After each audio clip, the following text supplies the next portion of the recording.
أما بعد فأعوذ بالله من الشيطان الرجيم بسم الله الرحمن الرحيم إنا أعطيناك الكوثر فصل لربك وانحر إن شانئك هو الأبتر.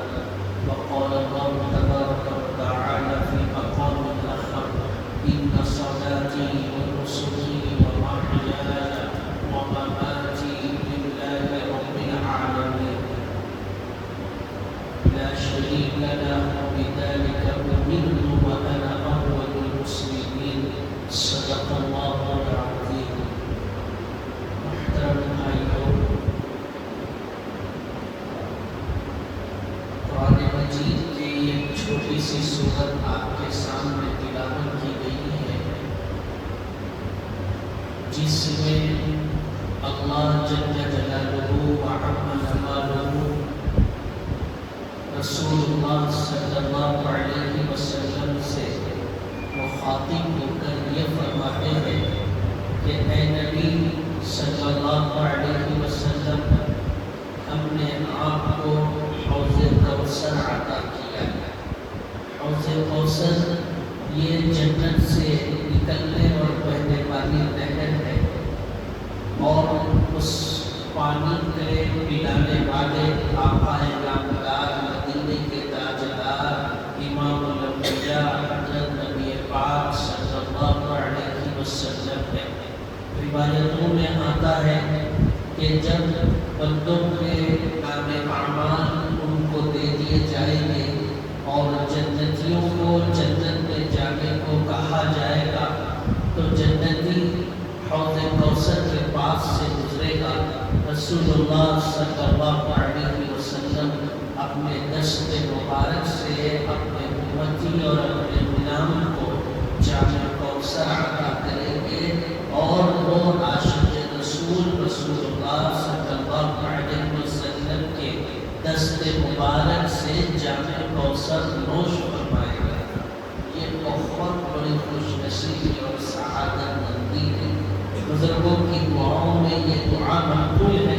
وہ دعائیں کرتے تھے تو یہ فرماتے تھے کہ اللہ ہمیں جامع کوثر نصیب فرما۔ آپ سے بھی گزارش ہے کہ آپ بھی دعا کیجیے، اپنی دعا میں اس دعا کو شامل کیجیے۔ تو سب سے پہلے آیت شریفہ میں یہ ہے کہ ہم نے آپ کو حوض کوثر عطا کیا۔ یہ مقام مرتبہ صرف رسول اللہ صلی اللہ علیہ وسلم کو حاصل ہے۔ اللہ کے نبی کے علاوہ کسی نبی اور رسول کو یہ موقع اور حوض کوثر نہیں دیا جائے گا۔ یہ اللہ کے نبی صلی اللہ علیہ وسلم کی شان ہے۔ اور آگے اللہ کے نبی سے کہا گیا فَصَلِّ لِرَبِّكَ، آپ اپنے رب کے لیے نماز پڑھیے۔ نماز کی تعلیم، نماز کی ہدایت اور نماز پڑھنے کی تاکید رسول اللہ صلی اللہ علیہ وسلم کو بھی دی گئی ہے۔ تو معلوم ہوا کہ نماز کے ادائیگی سے وقت کا نبی بھی آزاد نہیں ہے۔ تو میں اور آپ کون سے کھیت کے گاجر اور مولی ہے کہ بہت آسانی کے ساتھ نماز کو چھوڑ دیتے ہیں۔ جان بوجھ کر چھوڑنے والوں کے بارے میں فرمایا من ترک الصلاۃ متعمدا فقد کفر، او کما قال رسول اللہ صلی اللہ علیہ وسلم، جس بندے کو معلوم ہے کہ نماز مجھ پر فرض ہے اور اسے معلوم ہے کہ نماز کا وقت ہو چکا ہے، وہ جانتا ہے کہ ابھی نماز جماعت کے ساتھ ادا کی جائے گی، اس کے باوجود وہ قدرت رکھتے ہوئے بھی اگر نماز کے فریضے سے پیچھے ہوا تو اللہ کے نبی نے فرمایا اس میں اور کفر میں کچھ بھی فرق نہیں، گویا اس نے کافروں والا عمل کیا۔ یہ ایک مومن کی شان نہیں ہے، یہ مومن کے ایمان کا تقاضا نہیں ہے، اور مومن کے ایمان کا یہ ہو ہی نہیں سکتا کہ بندہ مومن ہو، لا الہ الا اللہ محمد رسول اللہ پڑھتا ہو اور وہ جان بوجھ کر نماز چھوڑ روایتوں میں آتا ہے کہ نماز کسی بھی حالت میں معاف نہیں ہے۔ آپ کھڑے رہ کر پڑھنے کی طاقت نہیں رکھ سکتے، بیٹھ کر پڑھنے کا حکم ہے، بیٹھ کر پڑھنے کی طاقت نہیں رکھ سکتے تو لیٹے لیٹے نماز پڑھنے کا حکم ہے، لیٹ کر پڑھنے کی بھی طاقت نہیں رکھ سکتے، آخر درجہ فرمایا اشاروں سے نماز پڑھنے کا حکم ہے، حتیٰ کہ اس کا دل دماغ کام نہ کر سکے، اس کو ہوش حواس نہ ہو، مدہوشی اس پر آ جاتی ہو، سکتہ اس پر آ جاتا ہو، تب تک بندے پر نماز معاف نہیں ہے۔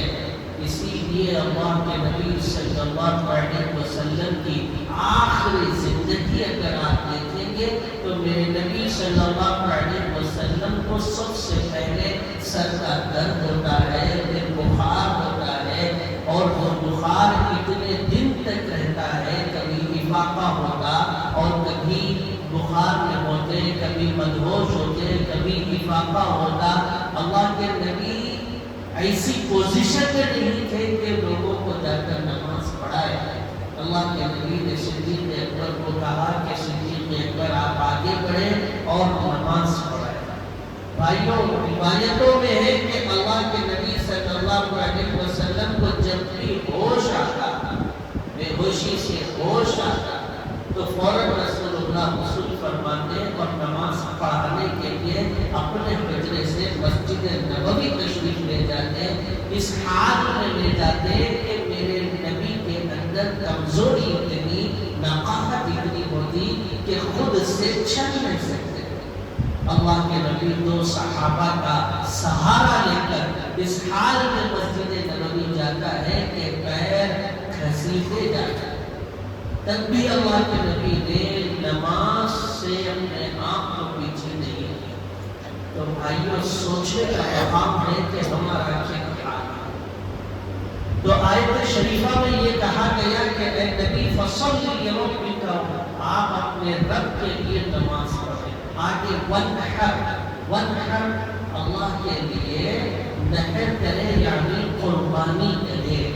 بہت سے لوگوں نے سوال اٹھایا اس دنیا کے اندر، جو دین کے ماننے والے نہیں، جو خدا کے ماننے والے نہیں، جو آسمانی کتاب کے ماننے والے نہیں، جو زندگی کو اپنے عقل کی روشنی میں گزارتے ہیں، ایسے لوگوں نے سوال اٹھایا۔ آپ نے بھی نہیں پڑھا ہوگا، سوشل میڈیا پورا بھرا ہوا ہے، لٹریچر تیار کیے گئے، باضابطہ اس پر کانفرنسیں ہوئی، اسپیچز دیے گئے کہ بھائی قربانی بظاہر یہ عقل قبول نہیں کرتی، یہ عبادت کیسے ہو سکتی ہے جبکہ اس کے اندر ایک جاندار کو ذبح کر دیا جائے، اس کا خون بہا دیا جا رہا، جبکہ وہ کوئی قصوروار نہیں ہے، جبکہ وہ کوئی گنہگار نہیں، جبکہ وہ کوئی گناہ کا مجرم ہے ہی نہیں۔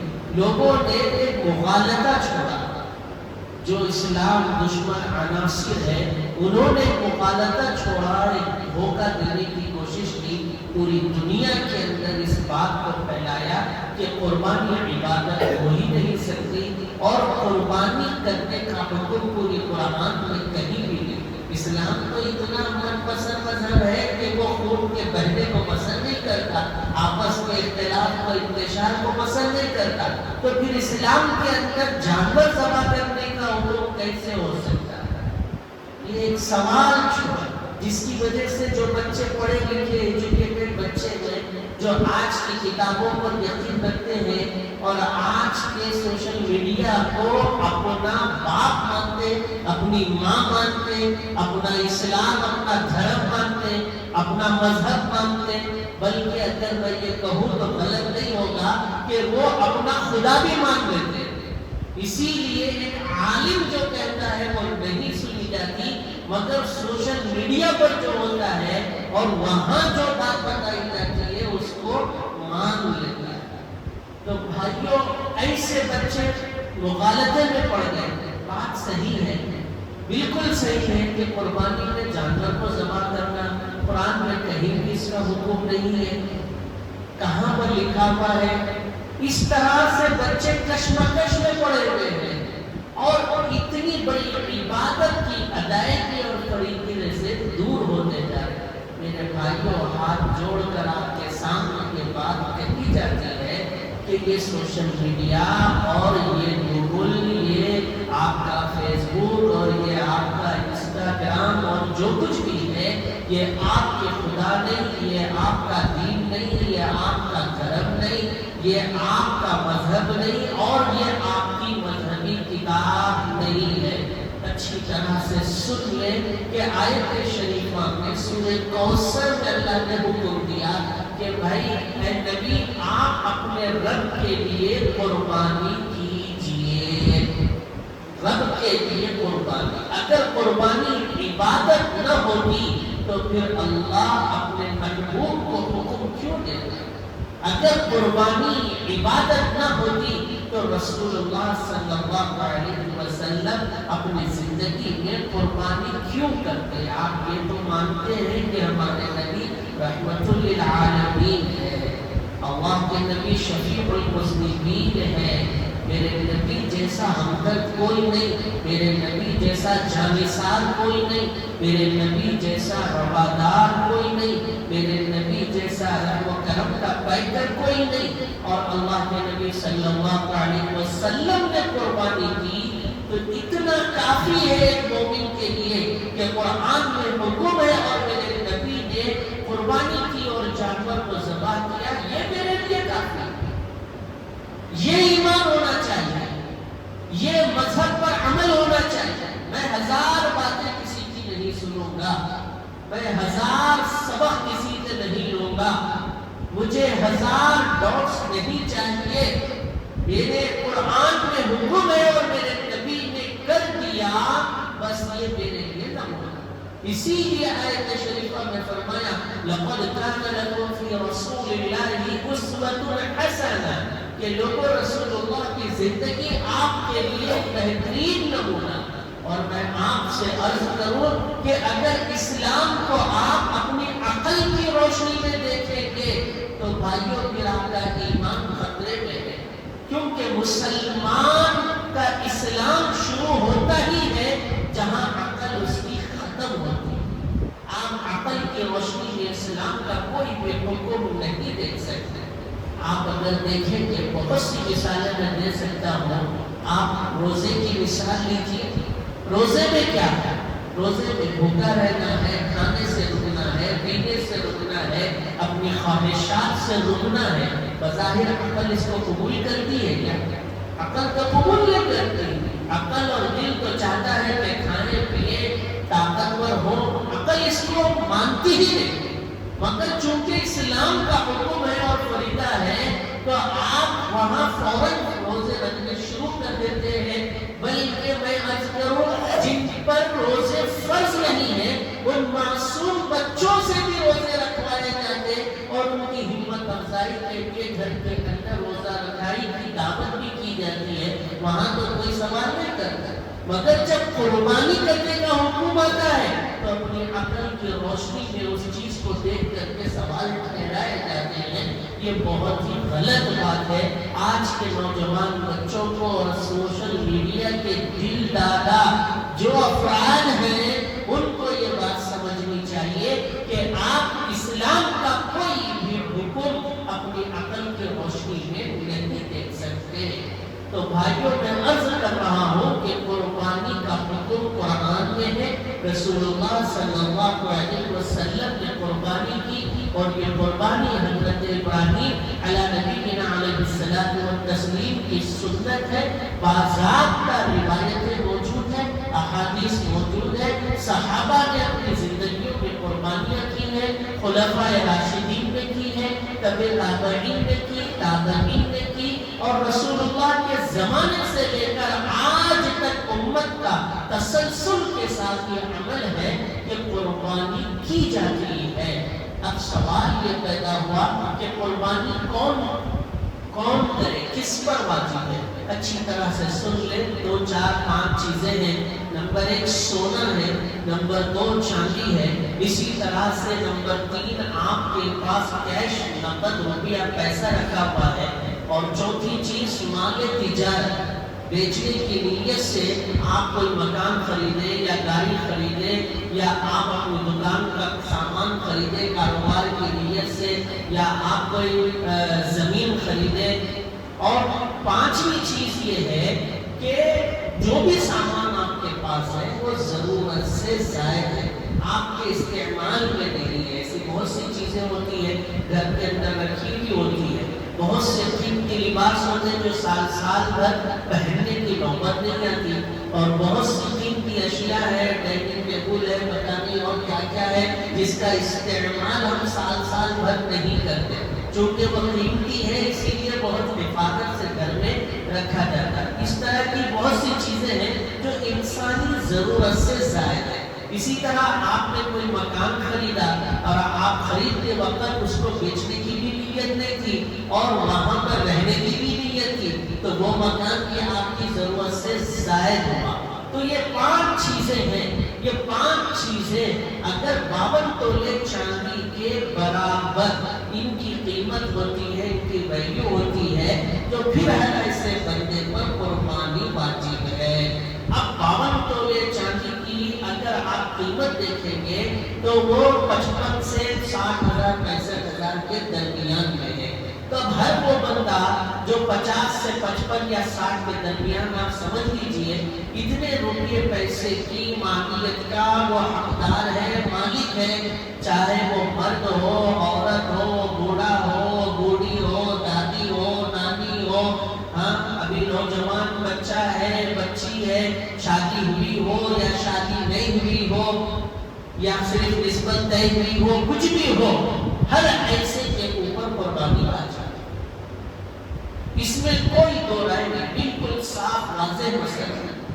اب یہ جو کیا جا رہا ہے کہ قربانی صرف گھر کے بڑے فرد کی طرف سے ایک قربانی لا کر کے جانور کو ذبح کر دیا اور بقیہ کو چھوڑ دیا اور یہ کہا کہ بھئی پوروں کی طرف سے ہو گئے. پوروں کی طرف سے کیسا ہوگا؟ اگر گھر کی خواتین ہیں, ان کے پاس سونا ہوتا, چاندی ہوتا, ان کے پاس شوہر کے دی ہوئی بچت جو بچا کر کے خواتین رکھتی ہے, بہت پیسے ان کے پاس ہوتے ہیں, ان پر بھی قربانی واجب ہے. ایسا نہیں کہ صرف شوہر کے اوپر واجب ہے, شوہر نے ذبح کر دیا تو میں آزاد ہوں, ایسا نہیں, ان پر بھی واجب ہے.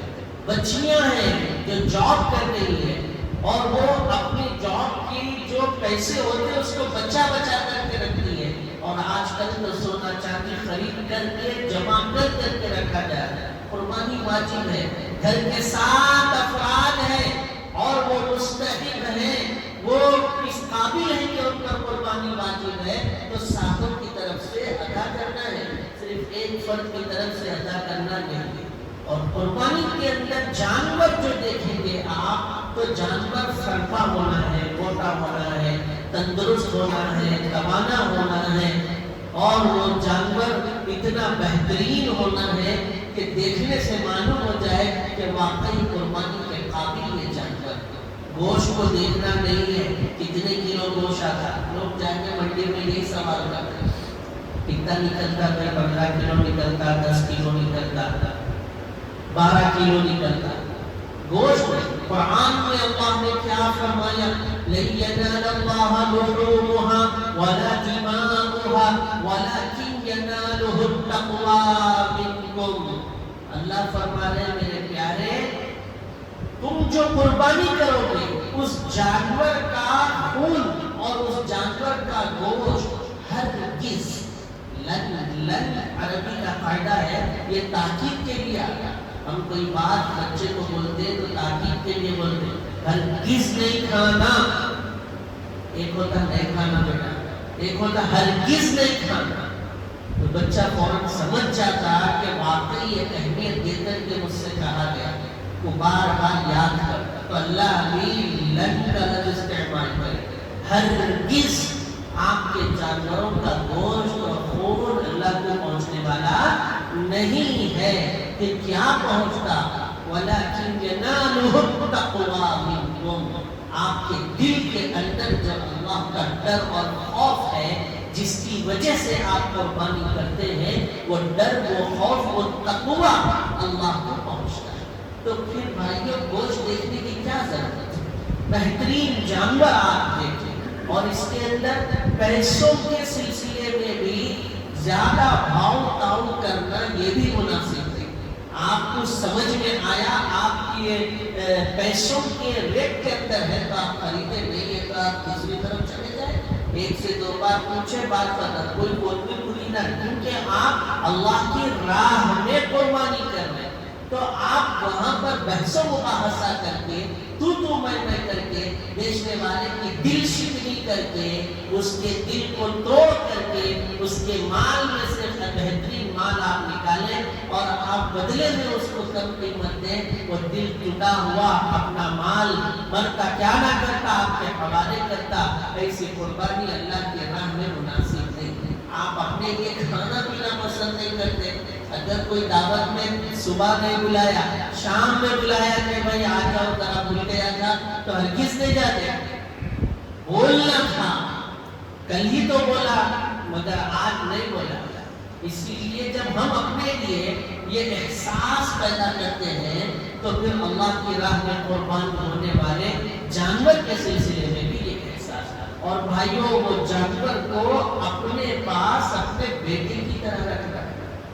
اپنے بیٹے کے لیے کیا کیا ہم نہیں سوچتے، اس کے آرام کے لیے، اس کے کھانے پینے کی چیزوں کے لیے، وہ جانور کو اپنے بیٹے کی طرح دیکھیے۔ بارش ہوئی ویسے ہی جانور چھوڑ دیا جا رہا ہے، راستوں میں باندھ دیے جا رہے ہیں، گاڑی والے آنے جانے والے پریشان ہو جا رہے ہیں، ان کو کھانے پینے کے لیے جو چارہ دیا جا رہا وہ نیچے پڑا ہوا پانی میں اور وہ غلاظت میں وہی اٹھا کر کے ان کے سامنے رکھ دیا جا رہا ہے۔ وہ بیچارہ کہ بھائی اپنے بیٹے کے لیے کوئی یہ پسند نہیں کرتا تو پھر آپ اپنے جانور کے لیے، قربانی والے جانور کے لیے یہ چیزیں دیں۔ بالکل صاف ستھرا ان کو رکھنا چاہیے۔ اگر آپ کے پاس سہولت ہو تو آپ عید سے چند دن پہلے ہی جانور خرید کر کے لا کر رکھیں اور اس کے ساتھ اتنی شفقت، اتنی محبت ہو کہ وہ جانور اللہ کی راہ میں قربان ہو تو آپ کے دل کے اندر اس قربانی کا احساس ہوتا ہے، اس پر بڑا اجر و ثواب ملنے والا ہے۔ آج لوگ لیٹسٹ ہو گئے، عید کی نماز پڑھ کے جا رہے ہیں منڈیوں میں، عید کی نماز پڑھ کے سیدھا جا رہے، جانور کون سا کے خرید رہے، لا رہے، فوراً ذبح کر رہے۔ ٹھیک ہے، قربانی ہو جائے گی، ثواب مل جائے گا، فریضہ ادا ہو جائے گا، مگر آپ کام کر رہے ہیں اور عبادت آپ انجام دے رہے ہیں تو بہترین کیوں نہیں کریں؟ آدمی بہتر سے بہتر کرنے کی کوشش کرے، یہ زیادہ اجر و ثواب کی۔ اسی لیے یہ گزارش ہے کہ آپ اس سلسلے میں بھی فکر مند ہوں اور اس میں بھی دیکھیں، غور کریں۔ اور بھائیوں، جیسا کہ میں نے گزشتہ جمعہ یہ مسئلہ بتایا تھا کہ جن پر قربانی واجب ہے وہ اپنے ناخن ہیں، اپنے سر کے بال ہیں اور اپنے داڑھی کے بال ہیں، اس کو کاٹنا نہیں ہے۔ آپ قربانی سے فارغ ہو جائے تو اب آپ کاٹ سکتے ہیں۔ جن کے اوپر قربانی واجب ہے ہی نہیں، وہ لوگ بھی اس پہ عمل کرنا شروع کر دیں، وہ لوگ بھی جو ہے اپنے ناخن نہیں کاٹ رہے، کیا بولے تو عید ہو رہی، کیا بولے تو قربانی کی، ایسا نہیں۔ جن پر واجب ہے ان کے لیے مسئلہ ہے، اور یہ مسئلہ فرض کے درجے میں بھی نہیں ہے، یہ مسئلہ فرض کے درجے میں بھی نہیں، اور جن کے اوپر واجب نہیں ہے وہ آرام سے کاٹ سکتے، ذبح اپنے بال بھی کاٹ سکتے، اپنے ناخن بھی کاٹ سکتے۔ اور ایک بات یہ ہے کہ کوئی بندہ بہت قرض والا ہے اور اتنا قرض اس کے پاس ہے کہ وہ قرض کی ادائیگی میں اپنے روپے پیسے مالیت کو خرچ کرے گا تو وہ قربانی نہیں کر سکتا، تو میں نے جو مسئلہ پہلے بتایا کہ وہ قرض کی ادائیگی پہلے کرے، قرض کی ادائیگی کے بعد بچا ہوا 52 تولے چاندی کے برابر اگر مالیت ہے تو اس بندے کے اوپر قربانی واجب ہے، ورنہ اس کے اوپر قربانی واجب نہیں ہے۔ اب تکبیرات تشریق ہے، انشاءاللہ آئندہ جمعہ اس کو بھی آپ کے سامنے بیان کروں گا۔ اور ذی الحجہ کے روزے بھی رکھتے ہیں، سوال بھی ہوگا، آپ ان روزوں کو رکھ سکتے ہیں، بڑی فضیلت کے روزے ہیں، پورے 10 دن روزے رہیں یا آپ عرفہ کے دن روزہ رہیں یا آپ اس میں سے 2-4 دن روزہ رہیں، سب نفل روزے ہیں، فرض روزے واجب روزے تو ہے ہی۔ آپ اگر رہیں گے تو اجر و ثواب ہے، نہیں رہیں گے تو آپ کو کوئی سوال بھی نہیں ہے۔ اللہ تبارک و تعالیٰ ہم سب کو عمل کی توفیق نصیب فرمائے۔ اور کچھ باتیں رہ گئی جو آپ کو سننے کی تھی یا آپ کو معلوم کرنے کی تھی تو آپ فون پر مجھ سے رابطہ کر سکتے ہیں، انشاءاللہ مسئلہ آپ کے سامنے بیان کیا جائے گا۔ وآخر دعوانا